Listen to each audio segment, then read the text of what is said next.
Hey everyone, welcome to today's Explainer. We are jumping right into a really beautiful, timeless, inspirational tale called The Bundle of Sorrows. It's one of those stories that acts almost like a mirror, you know? It reflects some of our deepest, most private thoughts about resilience and gratitude. It's going to shift your perspective in a pretty profound way. So, let's get right to it. But before we get to the story itself, let me ask you something. Have you ever caught yourself asking, why doesn't God see my problems? Or maybe, why won't the universe just cut me a break for once? Let's be totally honest here. We've all felt this universal frustration, right?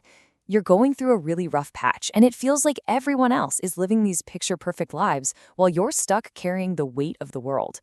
It's that ultimate Me Too moment. We've literally all been there. And actually, that is exactly where our story begins. Okay, let's dive right into Section 1, Life's Common Complaints. So our story centers around a guy named Naveen.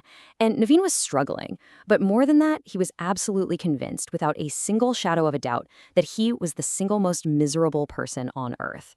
He really thought he had a total monopoly on suffering. Every time he looked around, he saw his own life as uniquely tragic. His intense victim mentality is basically perfectly captured by his daily complaint. God gave me all the sorrows, put cotton in his ears, and went to sleep. It's a pretty vivid image, isn't it? Naveen was just totally trapped in this cycle of blame, mostly because the literal second one of his problems ended, a brand new one would immediately pop up. Which brings us to Section 2, Naveen's unique condition. Now, you can only sustain that level of anger and frustration for so long before you just kind of break. One night, Naveen is just utterly exhausted by this relentless cycle, so he makes a highly unusual final plea before going to bed. He's completely done with the standard prayers. Instead, he looks up and begs, "If you won't erase my sorrows, at least swap my sorrow with someone who has fewer." Just take a second to really absorb the sheer desperation there. He wasn't even asking for a perfect, problem-free life anymore. He was practically saying, look, just give me a few months of relief. Let me trade my agonizing burdens for someone else's lighter load. Well, surprisingly enough, that very night, he gets an answer. God actually appears to him in a dream. But instead of just waving a magic wand and magically fixing his life, God gives Naveen these incredibly specific, almost bureaucratic instructions. Step 1, write down every single one of your troubles on paper in exhaustive detail. Step 2, tie all of those papers up into a bundle. And step 3, hang it at the main city square.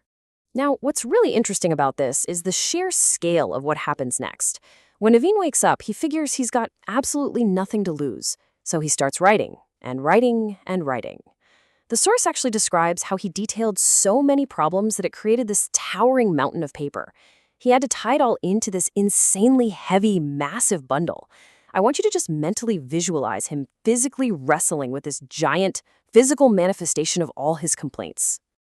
All right, moving on to Section 3, the strange market of sorrows. So, Naveen heaves this massive bundle onto his shoulders and heads out into the early morning light, following the dream's instructions straight to the main city square. Now, in his mind, remember, he is still the most miserable man in the world. He expects to be entirely alone out there. But when he actually arrives at the square, he stops dead in his tracks. There is a massive crowd of people, just an endless queue. And here is the real cinematic twist. Every single person in that crowd is carrying their own giant, incredibly heavy bundle of problems. Naveen is just shocked. He had absolutely no idea that his neighbors, the people he walked past every single day, were carrying such unbelievable burdens. While he's standing there trying to process all this, suddenly, an Akashwani, a heavenly voice, echoes powerfully across the whole square. The voice commands everyone to hang their bundles up on the pegs lining the walls. And once they do, the voice delivers this ultimate instruction. Pick any bundle that looks lighter than yours. You will now suffer those new sorrows. Naveen finally has his chance. He can actually swap his pain. That leads us to Section 4, Fear of Unknown Sorrows. You can imagine the absolute chaos that erupts in the square next, right? Everyone just starts scrambling. People are frantically eyeing each other's bundles, trying to guess which one is the smallest, the easiest to carry. But Naveen completely freezes. Staring at this peg wall of human misery, he has a profound epiphany. And this brilliantly illustrates the core conflict. On one hand, he has his familiar sorrows. Yeah, they are painful for sure, but he knows them. He's built a tolerance to them. But on the other hand, the unknown sorrows inside someone else's bundle, they could literally be life-destroying. What if he picks up a smaller bundle, but inside is a terminal illness, or the loss of a child? Suddenly, the devil he knows seems vastly better than the devil he doesn't. So here is the climax of the story.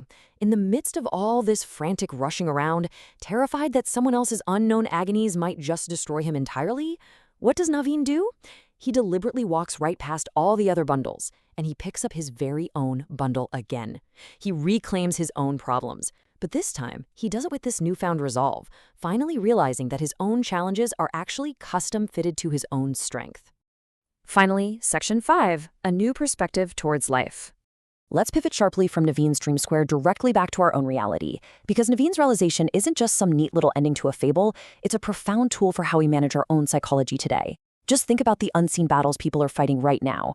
Millions are struggling just to get 2 meals a day. People are in hospitals, hovering between life and death, lacking basic health and independence. When we look at the shiny, curated exteriors of people's lives, we completely miss the heavy bundles they're carrying behind closed doors. The truth is, if you have your health and your independence, you are often much further ahead in the line of fate than you even realize. So, the absolutely crucial takeaway here is this: knowing that suffering is universal shouldn't make us cynical. Instead, it should immediately transform our complaints into deep gratitude and inner strength. With courage and self-confidence, you can navigate the boat of life through literally any difficulty. Yes, your problems are yours, but you have also been perfectly equipped with the exact right amount of strength to carry them. Which brings us to the end of today's explainer. I want to leave you with this deeply provocative, lingering question to think about. If given the chance to swap your sorrows today, would you really do it? If you could throw your problems into a giant pile with everyone else's, knowing you had to pull out a new set totally blind, would you take that gamble? Or would you, like Naveen, realize the hidden value and survivability of your own unique life? Think about that for a bit. Thanks so much for joining me, and I really hope this gave you a powerful new perspective for your own journey.